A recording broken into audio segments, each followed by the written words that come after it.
Committee will be in order, and we meet today, Tuesday, March the 12th.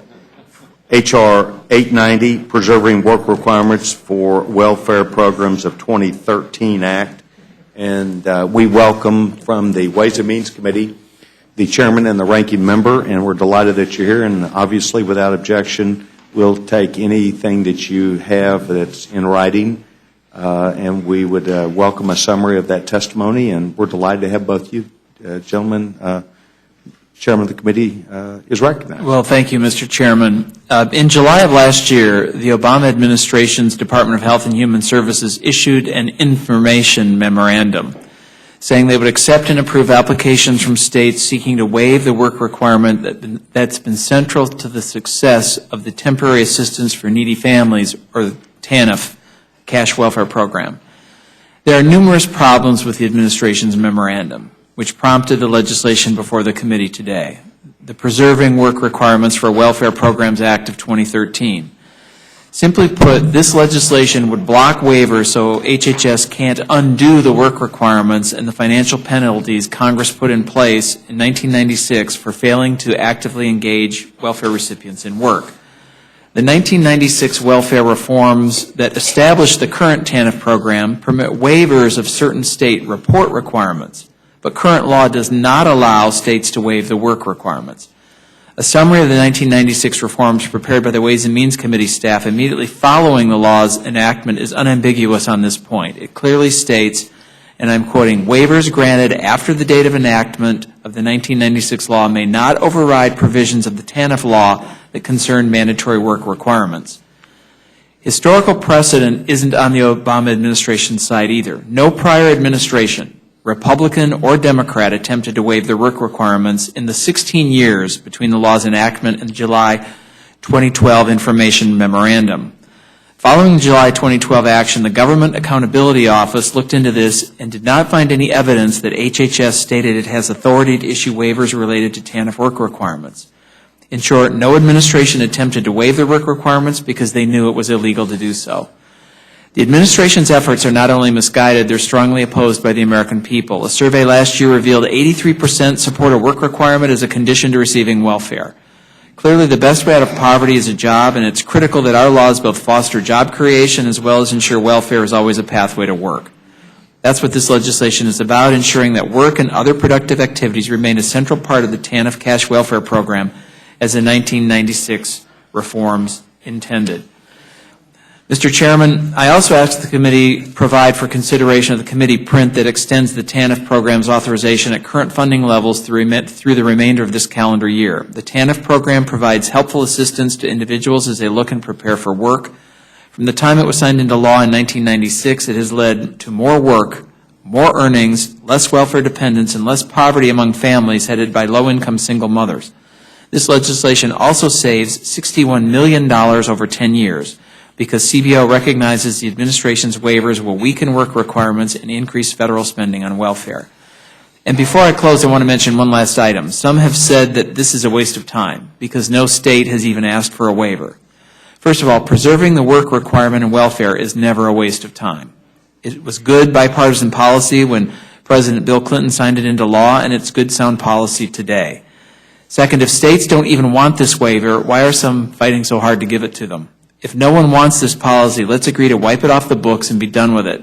Then as we were doing before the administration issued its waiver plan, we can get back to bipartisan efforts to reform TANF.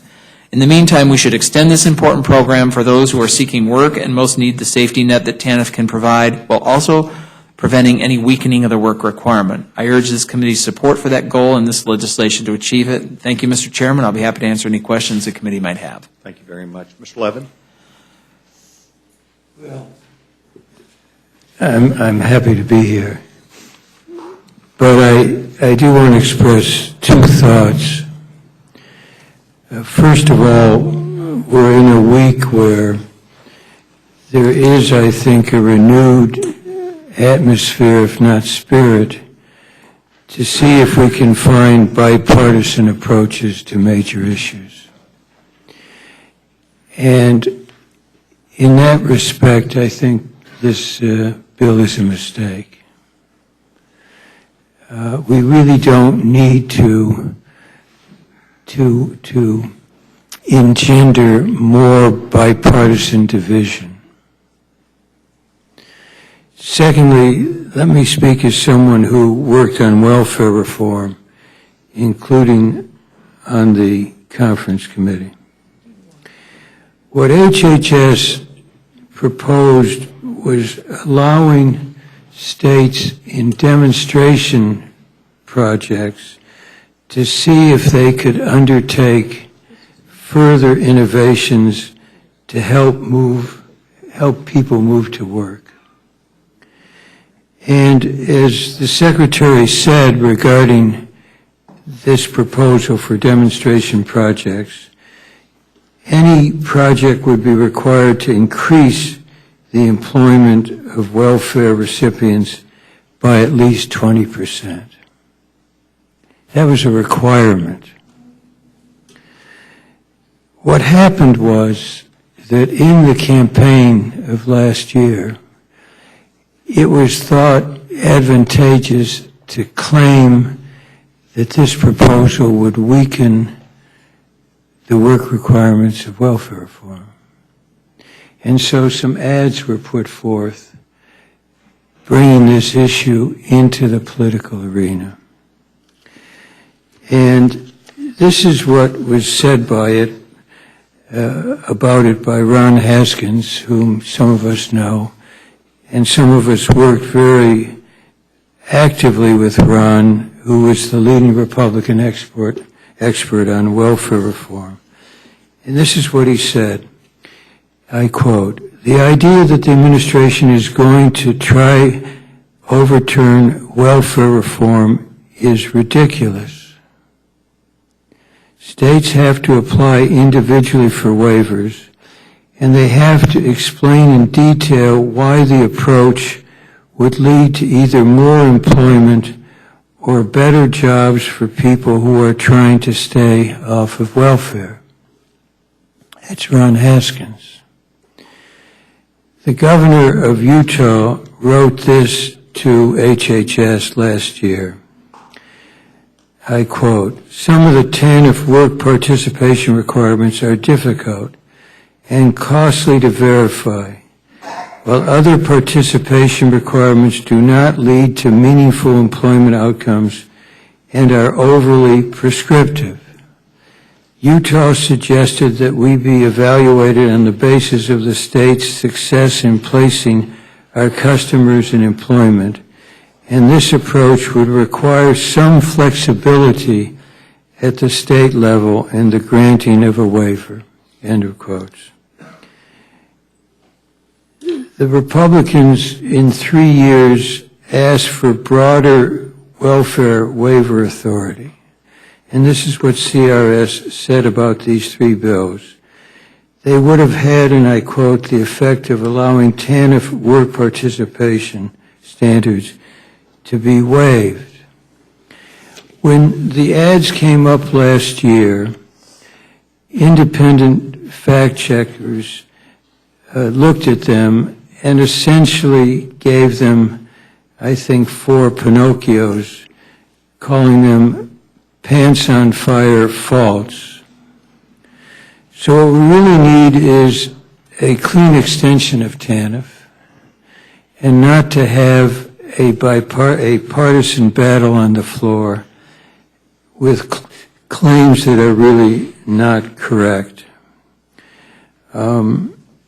I think that will happen one way or another, and what we should really be doing is then going on to have a full-throated bipartisan reauthorization of the program. So I guess the leadership has decided that this bill should come to the floor. And maybe my plea won't be of any use. I just think it's a mistake to take the campaign of last year and project it onto the floor of the Congress tomorrow.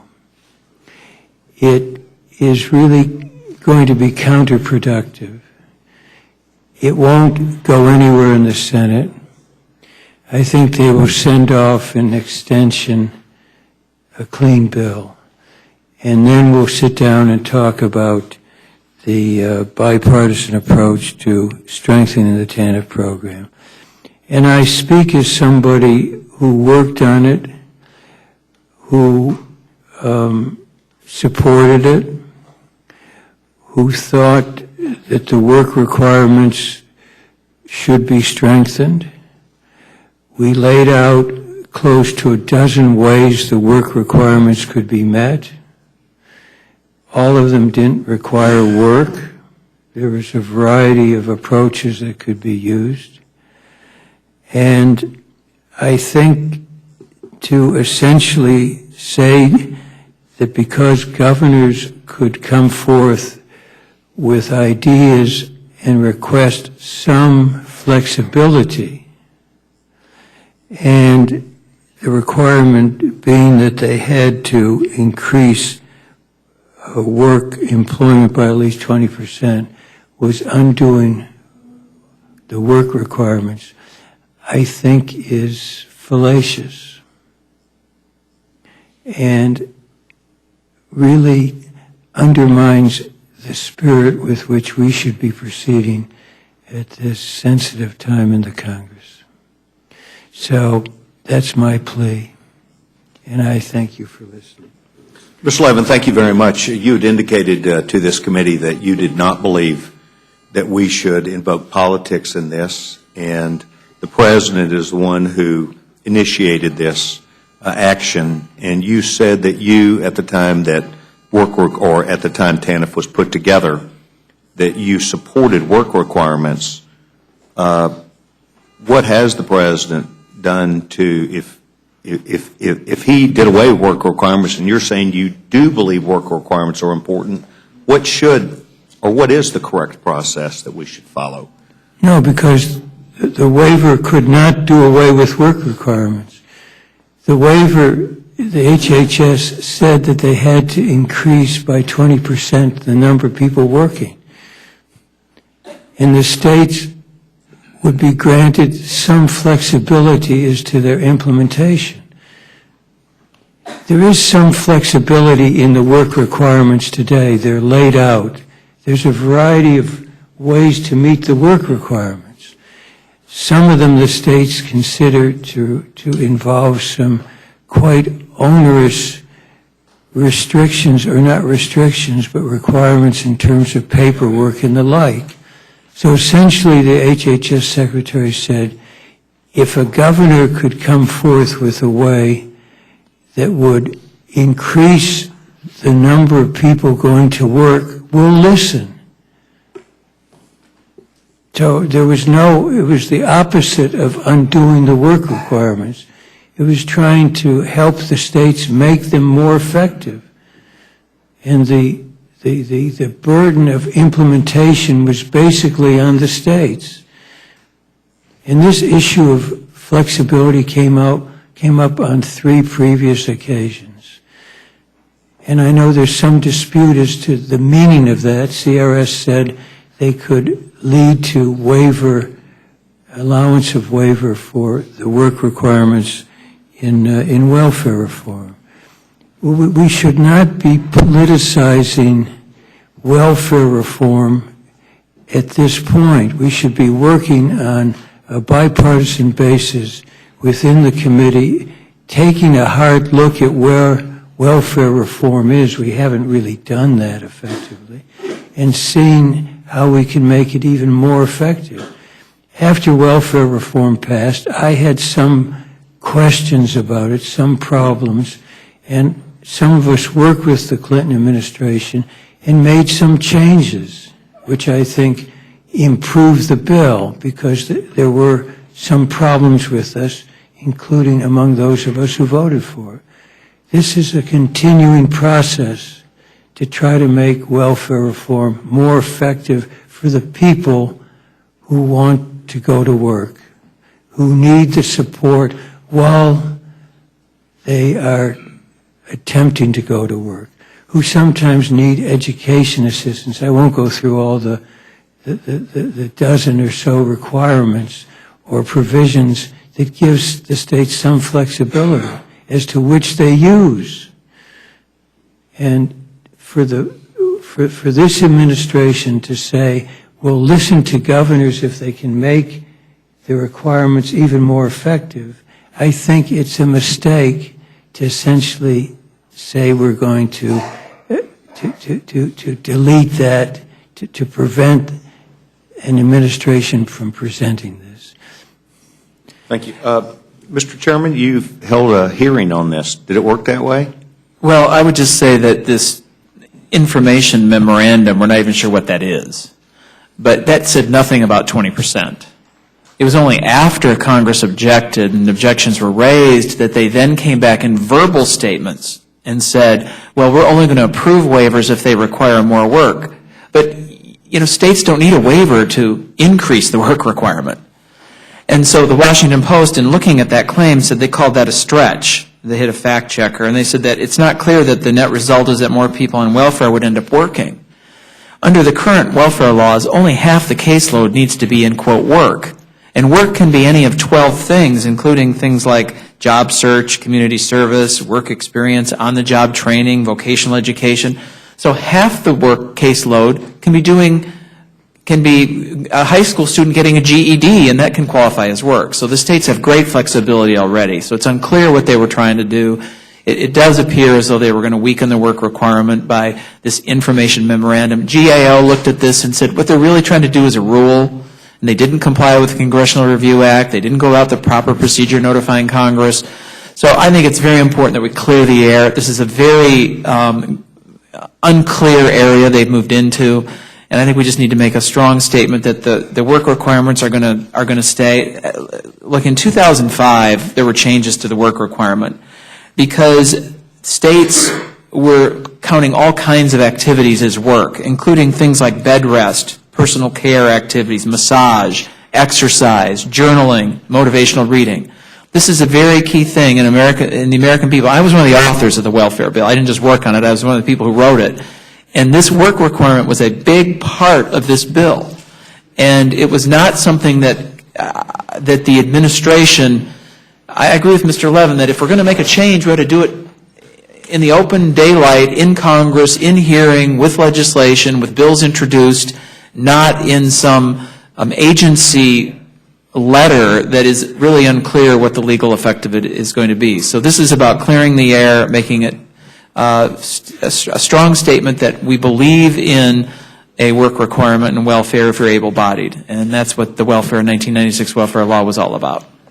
Well, I thank you. I think that doing it in the light of day is important. I think having a hearing on it, and I think finding agreement when you can agree and disagreement and letting people know is an honest approach to that, as I believe the ranking member being here today and opposing this is a part of it. I think the message that we send and the people of this country having an understanding that we as a civil country do have unemployment that's available, but I think that always comes with some set of understanding about who can qualify, what it's really there for, what we're trying to accomplish, and really to move people to jobs. And I think that is an important attribute. Mrs. Fox? Thank you, Mr. Chairman, and I want to thank the chairman and the ranking member for coming today. I was going to raise the issue of what in the world is this memoranda. That's not the way we do business in Washington. We have rules and we have rules. We have rules to operate the House of Representatives and the Senate, and we have rules for how changes are made in laws and in the rules that we operate by. And this business of issuing memoranda is totally outside the rulemaking process. The President does this on a fairly regular basis. I know that the whole issue of the executive orders that he supposedly issued on gun control were not really executive orders, but were some sort of memoranda that were issued. So this is not the way that we do business up here, and I think it is important that people follow the rules and follow the procedures that should be done. I frankly think as a member of the House of Representatives This has nothing to do with partisanship. There's no partisanship at all involved in this. This is an assertion of proper separation of authority, separation of powers. I think that the chairman is absolutely correct. There is no ambiguity in that part of the law, none whatsoever. And I think it was written that way for a purpose. I think, and both Democrats and Republicans voted to pass that bill, and I think people understood the danger of not having such a clause in the law, and the fact that it's never been challenged before by another president is very, very important. I don't see this as partisan at all, Mr. Levin, and if the head of the issue of partisanship is brought up, it hasn't been brought up on our side. If a Republican president had done this, we would be doing exactly the same thing, because it's very important that we protect lawmaking. I point out all the time to school children, particularly when I speak to them, that the Constitution was written in a very significant way, and I'll leave my colleague here to amplify it, and I hope he will. Article 1, Section 1 is about the Congress and is about the authority. I believe the founders intended the Congress to be the most powerful body in this city. And I think that's very important. And I think the fact that we're elected every 2 years is important. And that we can only get here by election is important. And that we're here to do the people's will. And I believe when I go out into the district and talk to people, listen to people primarily, they are telling me that they are very concerned with this economy. They're very concerned with the number of people on welfare, how it has creeped up over the years. I talk to people, hard-working Americans, who go to work every day, work hard, do their jobs, don't apply for welfare because they're doing the right thing. And I think it's very important that we bring back to this country a sense of what we're all about here. And I think this is an excellent bill, and I think we should be doing it. And if the White House didn't mean to do the things that have been interpreted as a result of this memorandum, then they shouldn't have any problems at all with the reassertion of what this legislation means. And with that, Mr. Chairman, I yield back. Thank you very much. Mrs. Slaughter. Mr. Chairman, I ask unanimous consent to put the administration's statement. Without objection, do we have a copy of that?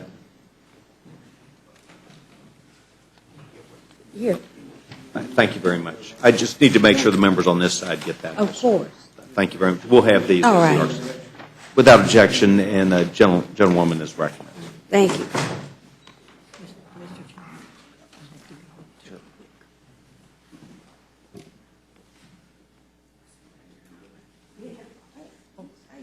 Oh, that was what you wanted to do. Good, thank you.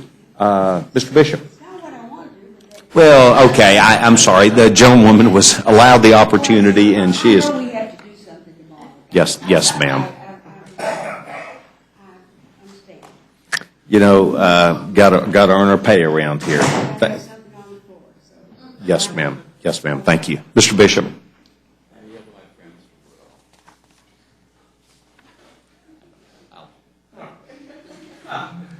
Okay, here we go. Mr. McGovern.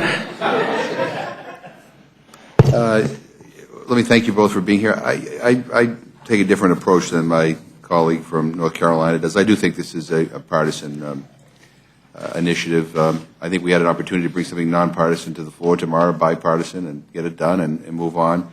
But I just, you know, so I really don't have any questions. I just point out one thing, though. I think, you know, if everybody's worried about jobs, what we should be doing right now is trying to find a way to replace the sequester, which OMB tells us, CBO tells us is going to cost the economy 750,000 jobs by the end of this year. So if we're really interested in promoting work and saving jobs, then I think that ought to be our first priority. And I regret very much that we're not doing that today. And so with that, I yield back my time. Thank you very much. Mr. Woodall? Thank you, Mr. Chairman. I appreciate my friend from Utah yielding. I appreciate that. I was with Bob Woodson earlier today. He's the founder and the director of the Center for Neighborhood Enterprise. Took us down into southeast D.C. to show us a program putting folks back to work that has really been a great model in the community. And he said to have help without hope is crippling. Of course, FDR said something very similar to that in his State of the Union speech, 1936. And he said to have hope without help is delusional. And so often here on Capitol Hill, you see folks offering help, but no hope. And I do believe that's crippling. And so often, and I think Republicans get accused of it more often than not, to offer hope without help is sometimes delusional, to expect folks to be able to pick themselves up from circumstances not of their own making. I really value this approach, Mr. Chairman, trying to preserve what, by the metrics I have looked at since 1996, has been an incredibly successful combination of offering help and providing hope, a real opportunity for change. And I just asked the ranking member, gentleman said it could have been something that was done in a bipartisan fashion and wasn't. This to preserve those bipartisan provisions that were put in 1996 seems like the bipartisan way to go. What would we have done differently? I realize this bill is coming to the floor, and I'm glad that it is, but is the gentleman right that you would have done something different to preserve the values that we put in place back in 1996? That's exactly what the Secretary was doing. The governor of Utah sent a note suggesting interest in a waiver allowing them to utilize their resources more effectively in terms of putting people to work. And by the way, CRS says this: the Secretary's interpretation of her current authority under Section 1115 with regard to waivable TANF provisions under Section 402 appears consistent with the Secretary's practice under the same provisions as existed under the AFTC program. So this whole effort was to say to governors, if you can come up with a proposal that gives them some flexibility and at least 20% more people will be working, we'll look at it. And so, I mean, in terms of the politicization, this issue was politicized in the campaign last year. And it became the fodder for ads attacking the opponent, saying he was weak on welfare. And I think there was a lot of sensitivity to that, including from people like me who tried to work under the leadership of President Clinton and on a bipartisan basis to see if we could reform TANF. And in some respects, I think it fell short. We moved to amend it later on, successfully in some cases. But basically, it was an effort, very controversial at the time, to help people move from welfare to work. So in a word, it's a mistake to bring this up. It's unlikely to go anywhere in the Senate. We're likely to get a clean bill in terms of the extension of TANF. And so we will have gone through tomorrow in the rule discussion and then debate on the bill, something that essentially becomes a partisan battle at a time when we just don't need it. That's my position. I take both your points with the wisdom that I know you provide in them. I happen to disagree with the Secretary, and I would not have put the work requirement in the category of things that were waivable. And as I read the Statement of Administration Policy, She didn't say the work requirement, she didn't say the work requirement was waivable. What she said was that she would listen to any governor who wanted to come forth with a way to improve and increase the implementation of the work requirement. as I read the Statement of Administration Policy, I don't read that we have heard from Congress that you're concerned about this, and so we're not going to do it. I read that ultimately no states applied for it, and so we didn't do it this time, but we reserve the right to do it next time. So And if I might say something, Mr. Chairman. First, this is unprecedented. No administration, Republican or Democrat, has ever tried to do this, especially on this way. And let me say, secondly, there was no consultation with the Congress or with the committee before they did this. They just went and did it. We didn't get asked or talked to or, consulted on, was there a better way to do this, or did we have any concerns here? They just went and did it. So I think that's why it's important that we reverse it, we clear the air, and then if they want to come forward, as the GAO said, if they want to do a rule, they can publish the rule, they can consult with the Congress and do it in the legal way. But as I look at the priorities that you all have laid out for your committee this year, there's no shortage of opportunities coming to you to listen to the Council of Governors and provide some flexibility at the national level to so many of the challenges that folks are struggling with back in their states and do that. I'm glad to join you in recognizing that that's a path that not only do we need to take it more often, and we need to take it rapidly and quickly. And I look forward to some of the products that you all are producing together over the next 9 months that will allow us to partner with our governors in new and different ways. Thank you, Mr. Chairman.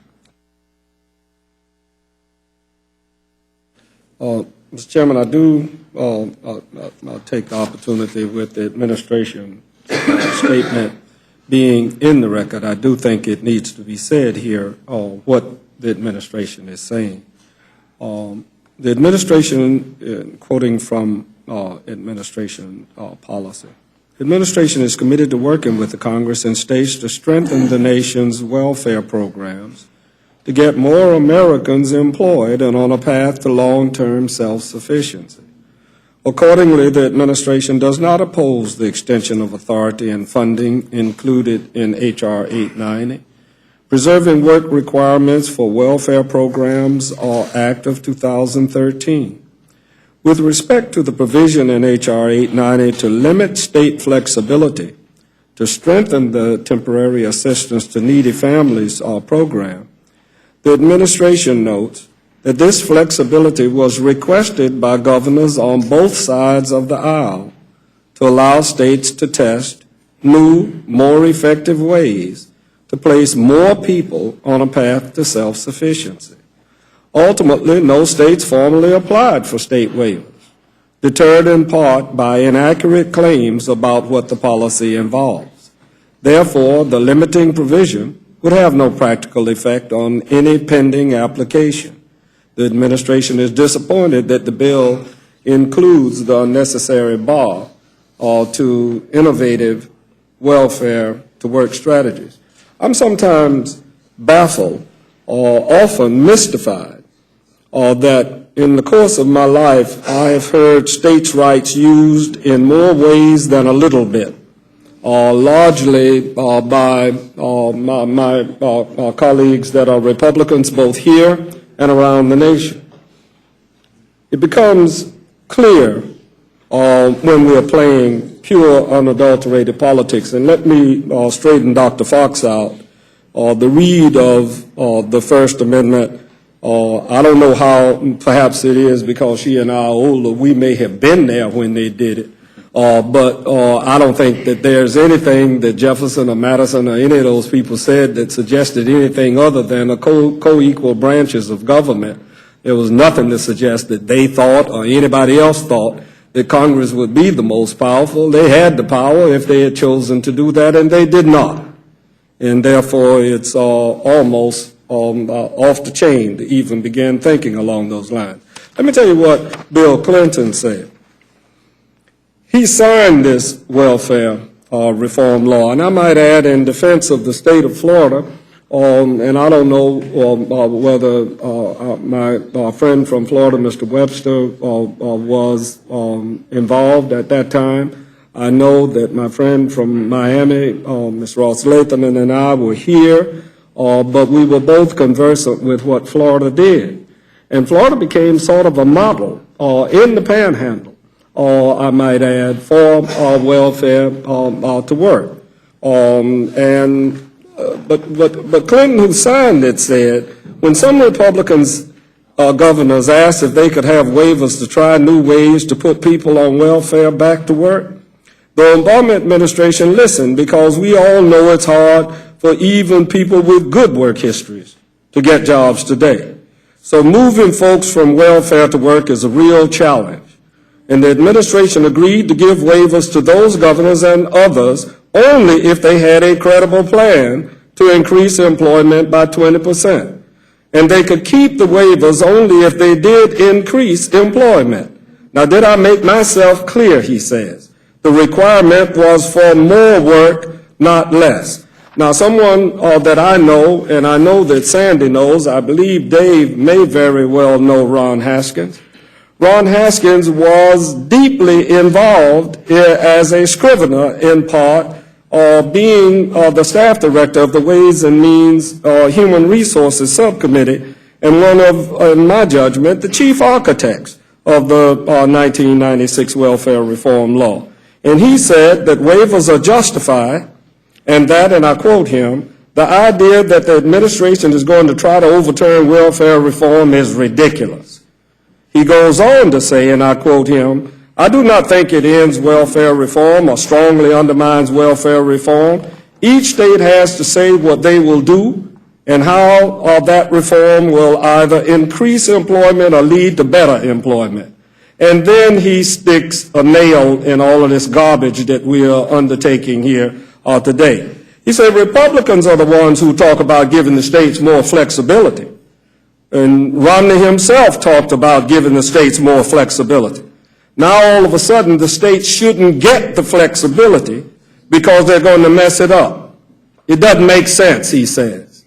And it doesn't make sense for us to be advancing something that doesn't make sense, and we've been doing that. People don't have no jobs in this country. Welfare recipients, TANF recipients, people graduating with PhD degrees can't get work in this country. And we're sitting around here pilly-paddling and polyfogging with stuff having to do with something that ain't going nowhere. I yield back. Thank you very much. Mr. Nugent? Thank you, Mr. Chairman. No questions. Mr. Polis? Mr. Webster? Thank you, Mr. Chairman. I was in the minority in the Florida legislature when this took place. We had a bill that we proposed when I was the minority leader in 1993 called Workfare. We were asking for waivers to the AFDC at the time program in order to have a work requirement for our AFDC, which we called Workfare. That bill actually made it. In 1996, I was elected Speaker of the House, and and in '95, when I was still the minority leader, we moved that through. Then, when this became law, it was Florida had been a model. Our whole premise then was the whole idea of workfare. It was to provide work so that those TANF roles would, when they became TANF roles, would reduce the investment needed, and it worked. I see this bill personally, and maybe Chairman, you could elaborate on that. This is only maintaining what was worked out with state legislatures and the needs in each of these states, along with other involvement here in the United States Congress, to craft a plan that every state could use that would move people to work, which is a good thing. And it looks to me like this bill is only trying to maintain that, not change it, not to be something partisan. It was I don't see it as partisan then, in that the minority and majority of the Florida legislature worked together to come up with an initial plan, which Mr. Hastings says was a model for the rest of the country. And then the Congress, in a bipartisan way, passed a piece of legislation which worked. So my question is, isn't this just maintaining that? Yes, you're correct. I mean, welfare is a block grant, and states have to ensure that half of the adults are engaged in work, and the 50% that are engaged in work can do about 12 different activities that will qualify as work. And some of those are things like job search or community service or work experience, on-the-job training, vocational education. Those qualify as work. But this was the bipartisan agreement and bill that President Clinton signed into law, and this would simply maintain that. Ms. Ross-Layton. Dr. Burgess?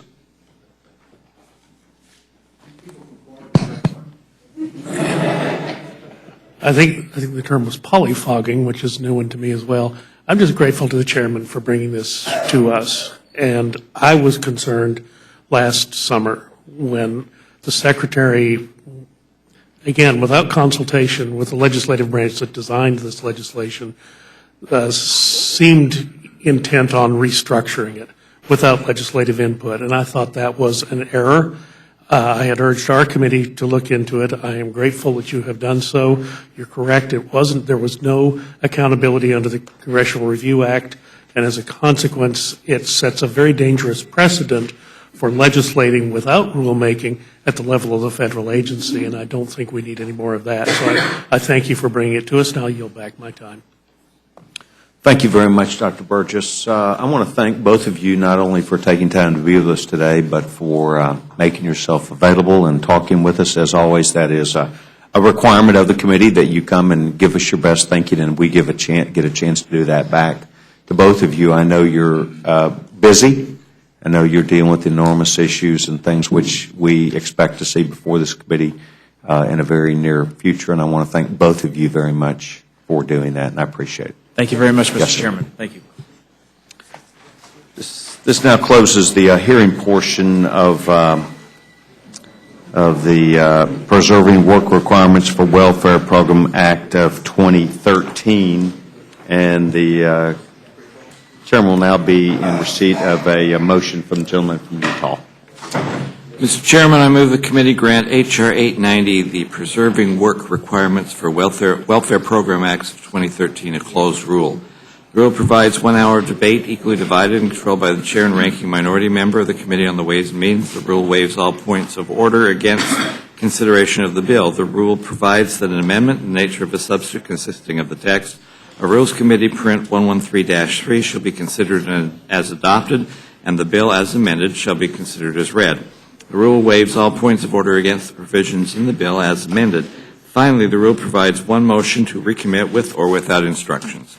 Thank you very much. To offer an explanation of what we're doing here today, this is a closed rule. It provides for 1 hour of debate, controlled by the Committee on Ways and Means. The Rules Committee, did receive 4 amendments, one of which was withdrawn. The remaining amendments all were subject to points of order for germaneness and other violations of the rules of the House. And so it brought us to the choice that we had today to allow and offer this chance for the committee to hear expert testimony from the committee that had held a hearing. And you've now heard the motion, or is there any amendment to that? Yes, Mr. Chairman, I do have an amendment to the rule. I move the committee grant H.R. 890 an open rule so that all members will have the opportunity to offer amendments to the bill on the floor.